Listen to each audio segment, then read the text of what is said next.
งามธรรมศาสตร์ดินแดนเมืองเหนือสุขใจเหลือเมื่อได้มาเทิงอุดมใส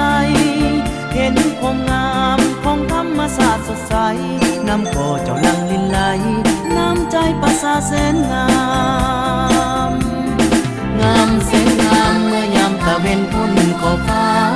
งามท้องนาเลี้ยวสุดสายตาเขียวอมทุ่งงามสาวเมืองไซน้องหัวยุ่ง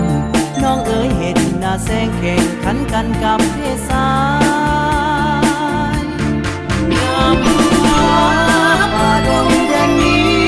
สดชื่นชีวิตใหม่ได้มาประชาชนทุกคนสร้างสร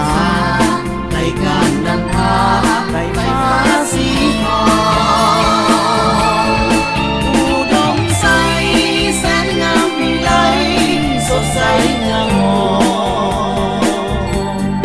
ภาษาพี่น้องได้ปองดองช่วยกันสร้างสรรค์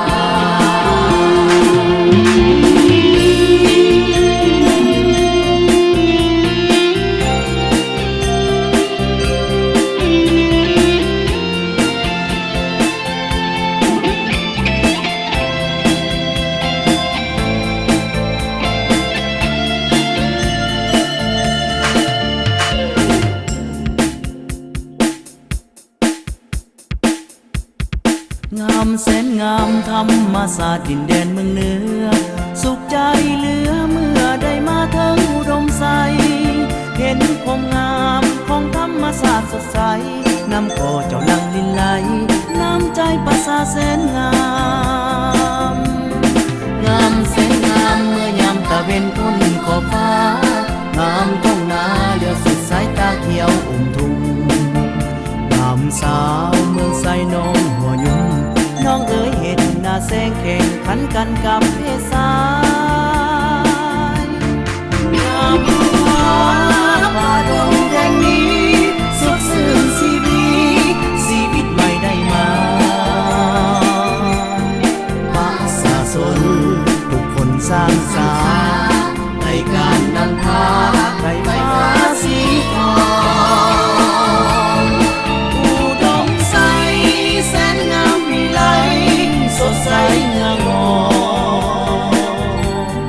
ภาษาพี่น้องได้ปองดองช่วยกันสร้างสรรค์